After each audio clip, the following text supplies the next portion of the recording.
going somewhere? If you're getting out and about soon, pack a podcast that will take you on a real journey. Binge all seasons of ABC's Expanse podcast. There's spies, survival, grand heists, and supernatural sightings. These are the stories of Australia you probably haven't heard, but won't be able to stop talking about once you do. All 4 seasons are available now. Just search Expanse on the ABC Listen app. ABC Listen. Podcasts, radio, news, music and more.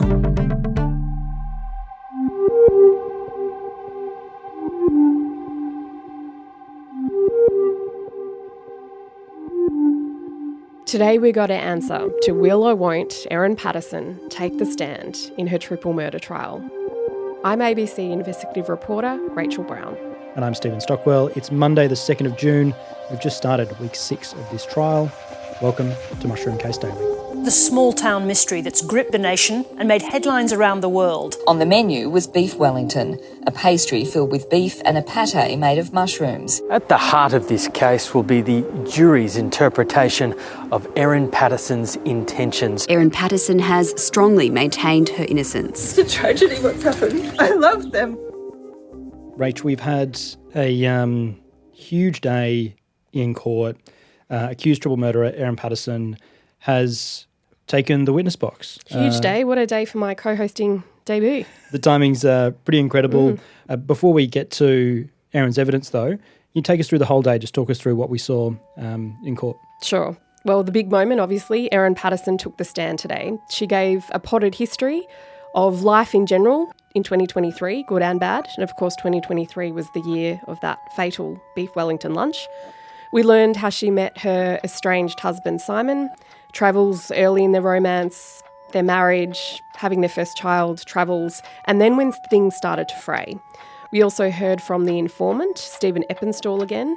We're back on the plates, he went through the plates again, things that weren't seized in the first execution of the arrest warrant, and then we were taken on a journey of 3 SIM numbers from different phones, and then it was re-examination of Stephen Eppenstall from the prosecution and a list of agreed facts in this trial. Thank you, Rach. Erin Patterson on the stand is something that we have wondered if we would see the whole way through this trial. This is something we learnt was going to happen quite late in the day. So we had come back in, I think, from lunch. We were working through a re-examination of Stephen Eppenstall, the informant. And then as that finished, as they went through the agreed facts, Colin Mandy, SC, the defence barrister, was asked by Justice Beale if what they would be doing. And he basically said, the defence calls Erin Patterson. What was the reaction in the room? Big surprise, both from journalists, and I even noticed one of the jury members have a sharp intake of breath, and he said, "Oh." Wow. And then they all got shuffled out because we needed a short break. But yeah, big surprise. There's been a lot of people in the public gallery today, so they all tried to shuffle back into court, and I was literally on the edge of my seat to have enough room with my elbows to be able to type. So there was a lot of interest in this afternoon session. The sense of drama was somewhat dampened as Colin Mandy sort of says the defence calls Erin Patterson, and then Justice Beale's like, okay, cool, quick afternoon break. Yeah, out you go. Out you go. But yeah, when the afternoon break concluded, the jury comes back into the room. Erin Patterson is sitting in the witness box, and basically we're kind of taken to her life in mid-2023, and I guess the months or her life just before this fateful lunch. So they started basically looking at 2023, the good, the bad and the ugly. So they started with the good. She said that her kids were doing quite well at a new school that they transferred to. We heard about the care arrangements of the kids. They were living full-time with her, but they were able to see Simon whenever they wanted. We learned that the daughter was seeing Simon on Saturday afternoons and nighttime sometimes, but the son was only seeing him less often at church groups and church and things like that. Yeah. We learnt about her wanting to study. She wanted to study a Bachelor of Nursing at Federation University, she said, but she ended up deferring that because her daughter needed more attention that year. Yep. The house in Leongatha, she described it as what she saw as the final house where her children would grow up. She said, if they moved away for uni and work, it would be a place that they could come back to, that they could bring their children back to, that I would grow old there. She said that's what I'd hoped for. And it was the first time she laughed in this trial because she said she designed it in Microsoft Paint and an engineer said that'll never work, engineering-wise. They did come, this is a moment I thought was quite revealing. She's designed this in Microsoft Paint, taken it to an engineer. They've gone, nah, never going to work. It wasn't like they've abandoned it. Like the engineer sounded like they kind of worked with her and made it into what it kind of was, yeah, right? And I think she saw it as her dream house and a place that would, had specific spaces for children that would suit them. And, she saw it as a place that they could come back to. So she saw it as their forever home.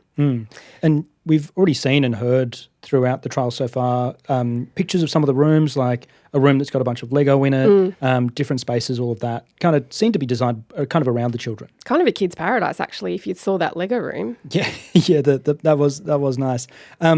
She was also asked about the kind of financial situation that she had, and this is something, again, you've just built a house, and Colin Mandy kind of took it to that. Like, what was your financial situation at this point? She said, it was quite good, and that's why she could afford to be able to think about going back to uni and not having to work. Yeah. They went through the good, not all necessarily in a great spot. I mean, we've heard through a lot of evidence Erin's relationship with her estranged husband, Simon, but there were also other things that we learned about her life that we kind of hadn't heard up until this point. Especially from her, and this was one of the most important things. I think we've heard snippets of it from other people, be it in the key circle or the outer periphery of her life, like the Facebook friends. But Erin Patterson told the jury, she'd felt for some months that her relationship with the wider Patterson family, and particularly Don and Gail, so Simon's parents, that there was more distance or there was more space put between us. And she said she saw them less. And she said, I know we lived in different towns, but she really noticed that distance. And she had concerns that Simon, her estranged husband by that stage, was not wanting her to be involved too much in the family. And she said, perhaps I wasn't being as invited as much to things. Remember, Stocky, that we heard a story about that she wasn't invited to Gail's birthday party, she thought, and was really hurt by that. So we learnt about that. We learnt about what she'd termed as dysfunctional, her relationship with Simon. She said from the start of the year, that's 2023 to July, she said we got through the logistical stuff okay, the church and streaming of church services and looking after the children, but she said we just didn't relate on other things like friend things, banter. She said that changed at the start of the year. Yeah. And as well as talking through the kind of family dynamics, she was asked as well kind of how she was feeling about herself physically. And her reply was pretty revealing. It was like a pretty blatant, just like, not good. Yeah, it was pretty raw.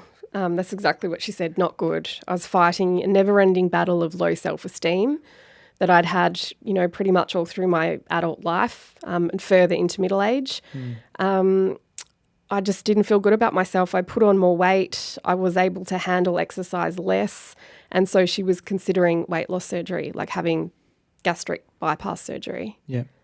And that was where we kind of finished the snapshot of Erin Patterson's life in July 2023. And defence barrister Colin Mandy at that point kind of like flagged to the jury, look, we'll come back to July 2023 later.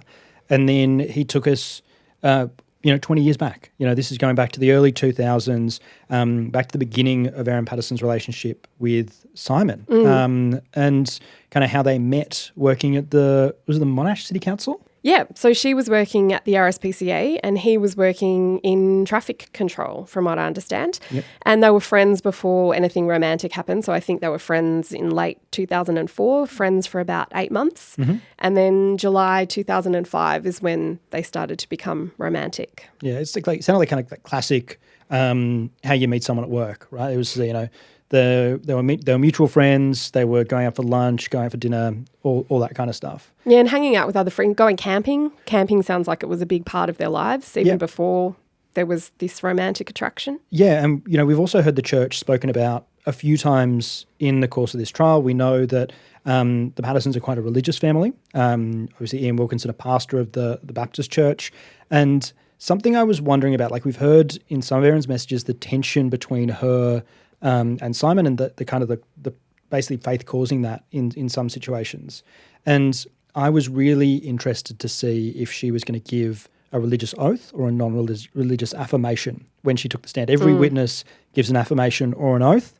She gave an affirmation. And it wasn't very long before the church actually came up and we learnt about kind of, where Erin Patterson was at kind of theologically, when she met Simon. Yeah, the church played a huge role in their life. Not just the bits we've heard about her helping Simon every Sunday with helping to stream services, but even how they met, it was really interesting because she described herself as a fundamentalist atheist. Not a term I'm familiar with, actually, but it was interesting, hearing her described that way. And then also kind of what she went into that relationship with, right? Because she's there, she knows Simon Patterson's religious, like that's something that he's kind of wearing on his sleeve, and she's kind of going into that relationship being like, that's all right, I'll make him an atheist too. Yeah, she said she was a hard atheist. And so she tried to convert him. And I remember I did look at Ian Wilkinson at this time because I was wondering what he was making of all this, but he was quite hard to read today. He was crossing his arms across his chest and just looking pretty intently at what Erin was saying. But Erin said that she tried to convert Simon because she said before those arguments that she would have with Simon, she described religion as a pretty intellectual exercise, like, does it make sense? Is it rational? And then Simon, she said, ended up converting her in a religious experience that she said quite overwhelmed her.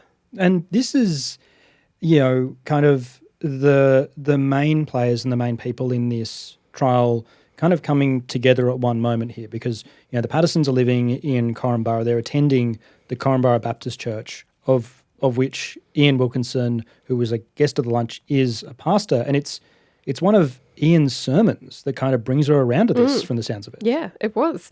And she said she remembered looking up at a banner that was behind Ian on the wall behind where he was preaching.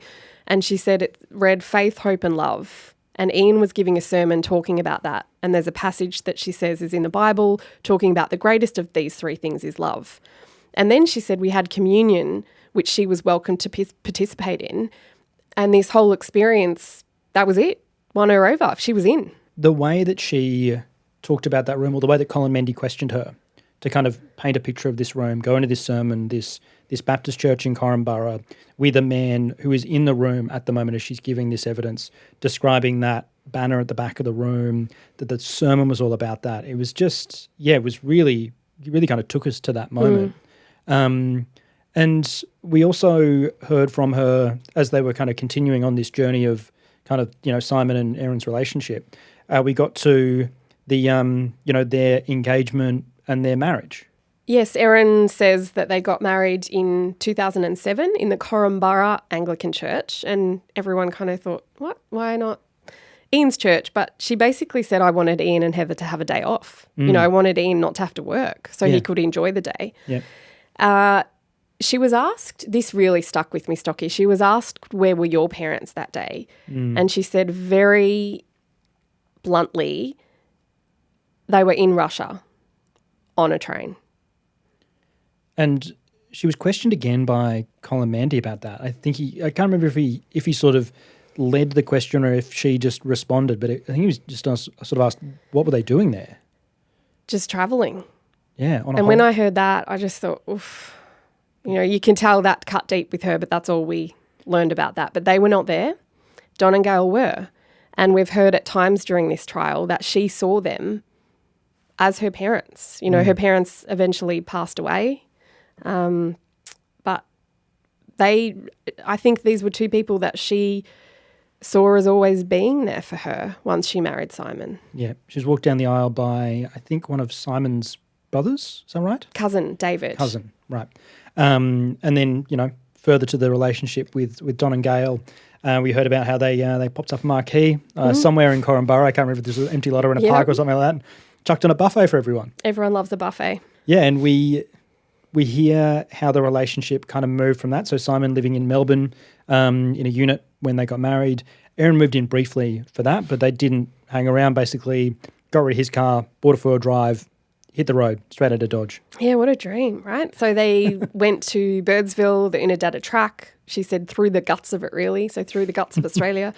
And then eventually they made their way back to Perth by September 2007 and then settled there. Yeah, they go kind of on a trip to Africa around this period as well. They're doing a lot of travelling.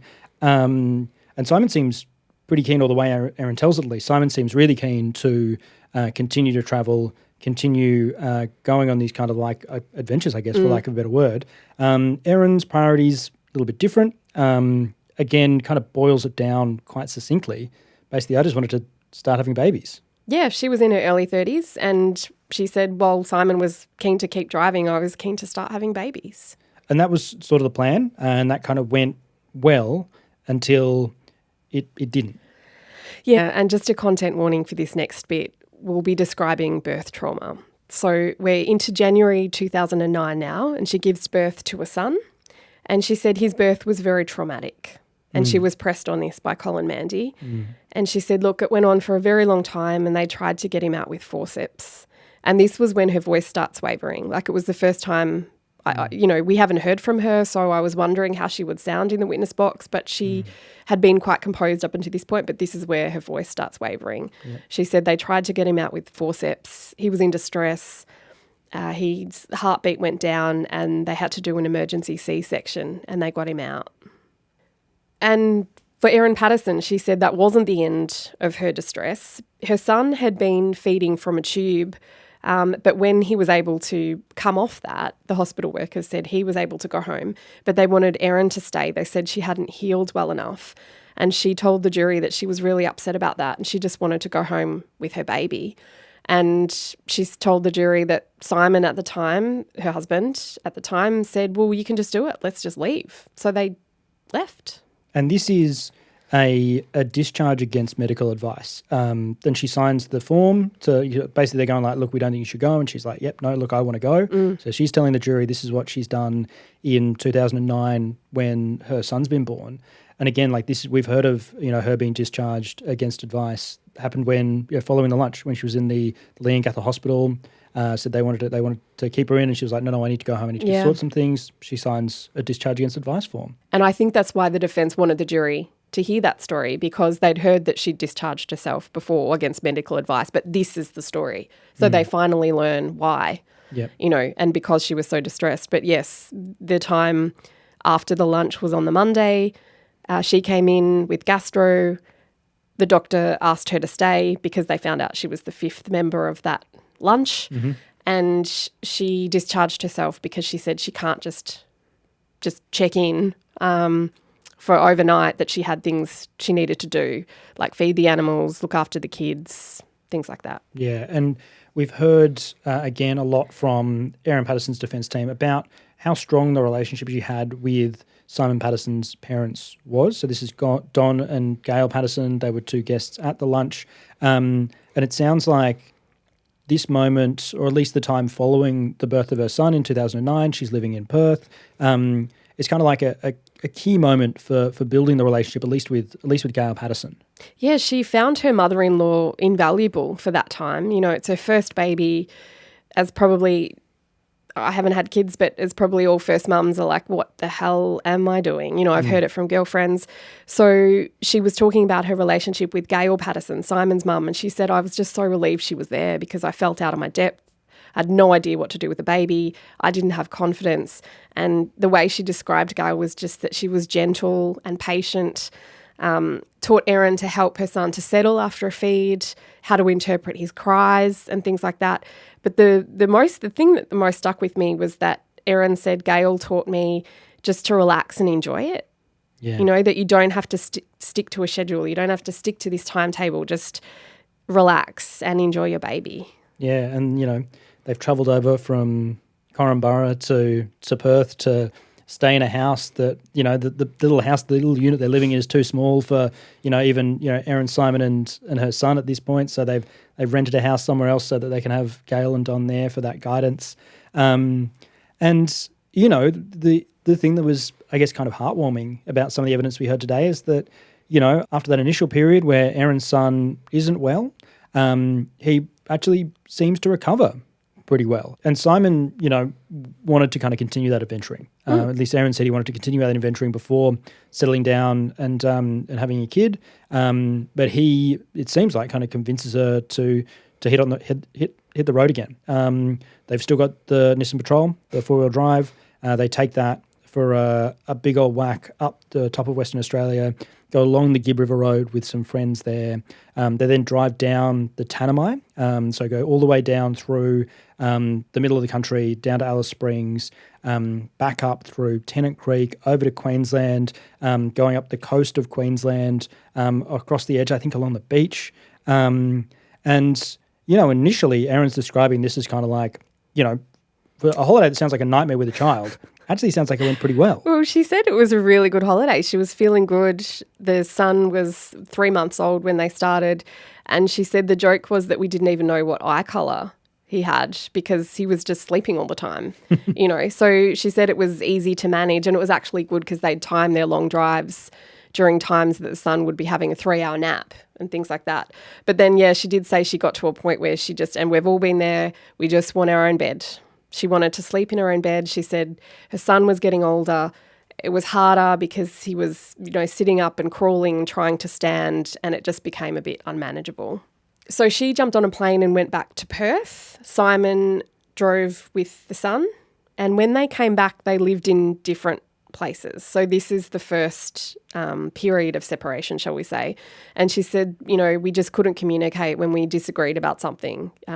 We couldn't communicate in a way that we felt heard and understood, and both of us just ended up feeling hurt. I think that first separation lasted a few months. Yeah, it was her in like a little cottage. Simon sounded like he was still close by in like a little on-site caravan or something like that, still living on the West Coast. And it was interesting because Colin and Mandy started talking, obviously about how they handled it, and that's when they started talking about how they would how they just struggled to kind of communicate, I guess, and not feel heard. And then he asked about the kids, like how did you manage this with your children? Yeah, and as sadly we know, kids can often become collateral damage in relationships when they fall apart or implode. But she said they made a point of making sure that didn't filter through to her son. She said they were adult problems, not matters for a child. And that was the end of all of the evidence for today. It was the moment where I think Colin Mandy might have even said something along the lines of like, is that a convenient time? And Justice Beale sent the jury out. Erin Patterson wasn't the only person we heard from today. We continued at the start of the day with the cross-examination of Stephen Eppenstorm. Spent most of the morning kind of going through phones, which we've heard a whole bunch of, and in something that I was not that excited to hear about, we had a new phone introduced, an Oppo phone. Why weren't you excited? There's a lot of phones that I've been trying to keep track of, and me too. We now have an Oppo phone, which Erin apparently was using up to her arrest in November 2023. So we heard about 3 relevant SIM cards, and we've heard about 2 so far. So we all did think, it's another one that we have to somehow fit into this picture. So 3 relevant SIM cards, and we worked through one of them through a number of years. And this was one, and they charted back, and don't worry, listeners, I'm not going to take you through it, but went back to 2019, I think, this particular SIM card, going through different phones. As you've heard in the past, this SIM card was in phone B, and then it goes into phone A, and then it eventually goes into phone C. So we've had to keep our heads around all of that. And we actually saw a flow chart about all that movement of the different SIMs and the different handsets. Did you get a clear view from the overflow room? Because I know you love your spreadsheets. Yeah, this is basically a spreadsheet with, I wouldn't call it a spreadsheet, actually, not a pure spreadsheet, more of a chart, but a number of columns detailing a number of different phones. And there were, we've heard about phone A, B, and C talked about through this trial. There were a number of phones that don't line up with any of those descriptions. And again, starting way back in 2019, the first of the kind of SIM card movements through this. And then, a number of SIM cards as well, seeing the different movements of SIM cards into different devices. We also heard too that Erin's son had a SIM card that at one point goes in and out of phone B. And I thought that was interesting because this goes to one of the listener questions the other day about who had access to these phones. And so the defence is trying to introduce the fact, well, her son had access to one of them at one point in time as well. Yeah.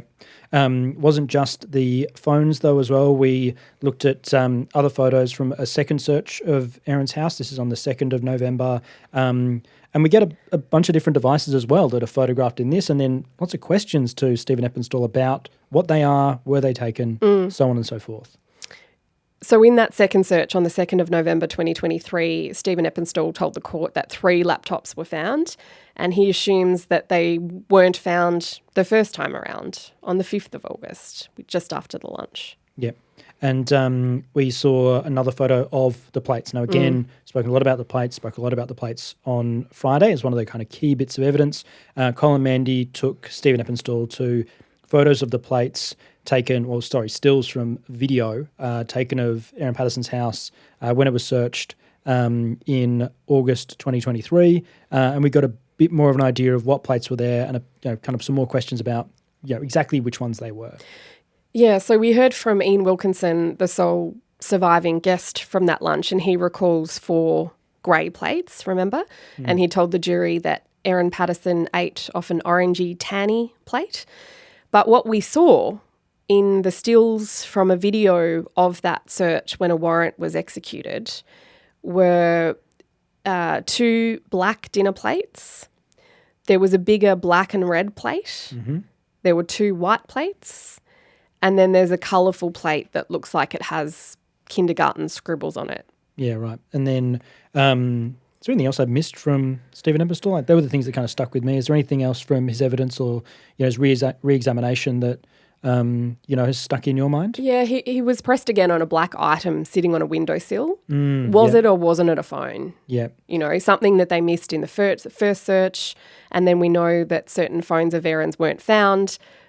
But were they there and not found, I think is what Colin Mandy was trying to get to. And so Stephen Eppenstall was asked, is that a phone? And he was shown a photo of a black rectangular object on a windowsill.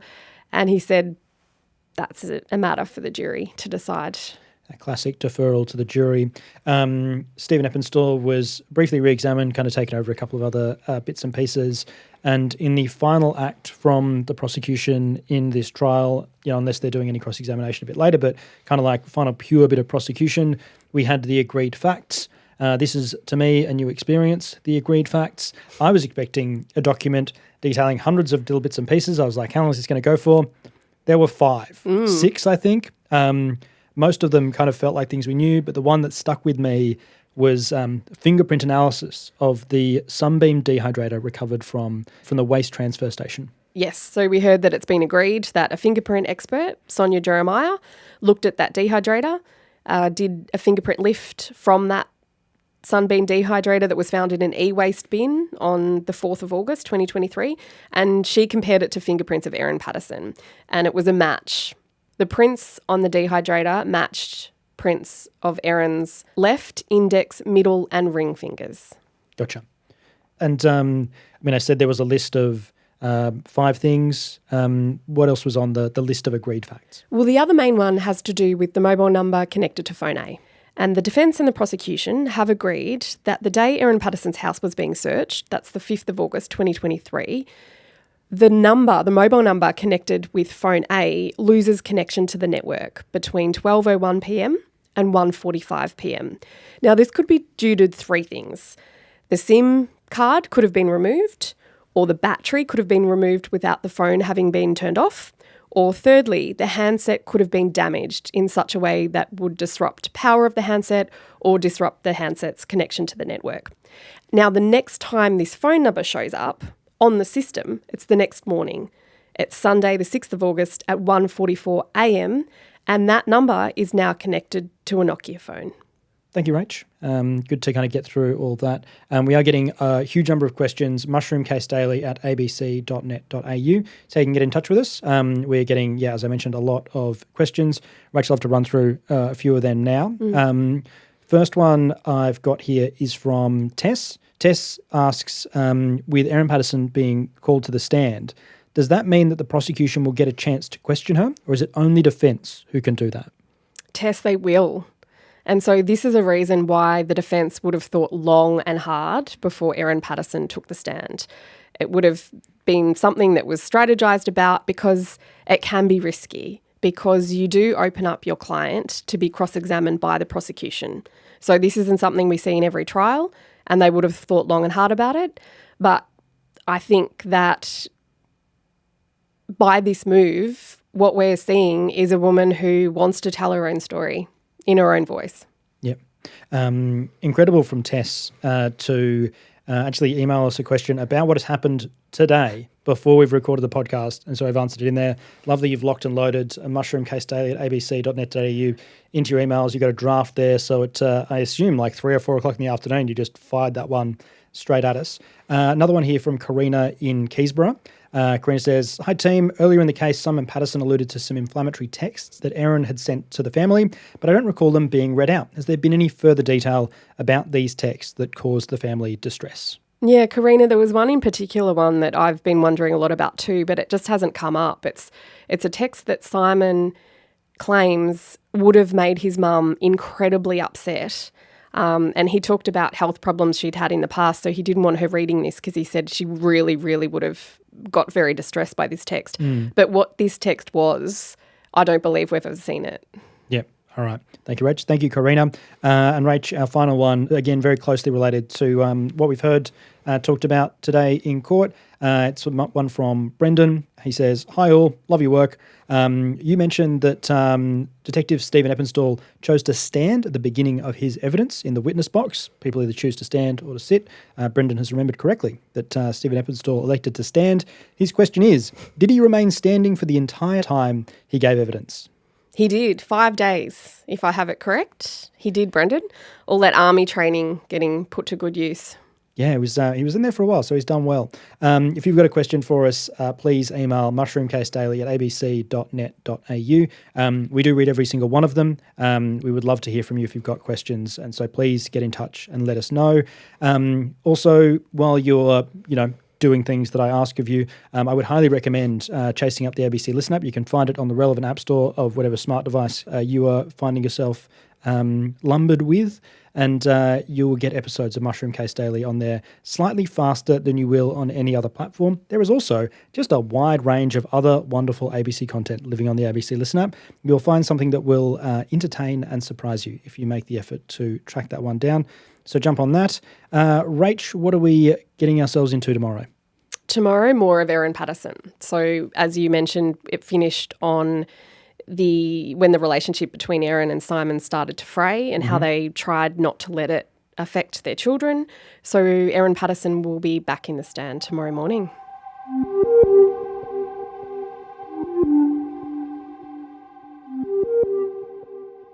Mushroom Case Daily is produced by ABC Audio Studios and ABC News. It's presented by me, ABC investigative reporter Rachel Brown, and producer Stephen Stockwell. Our executive producer is Claire Rawlinson, and a huge thanks to court reporter Christian Silva, and also our true crime colleagues who continue to help us out. Our commissioning editor, executive producer Tim Roxburgh, supervising producer Yasmin Parry.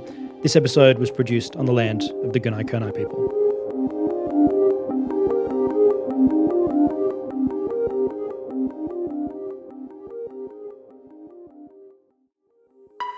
Hello, I'm Manushka Matanda-Doughty, the presenter of Diddy on Trial from BBC Sounds. Sean Diddy Combs is facing a fight for his freedom as his hugely anticipated trial starts for sex trafficking, racketeering with conspiracy, and transportation for prostitution. He denies all the charges. I'll be bringing you every twist and turn from the courtroom with the BBC's correspondents and our expert guests, so make sure you listen and subscribe wherever you get your BBC podcasts.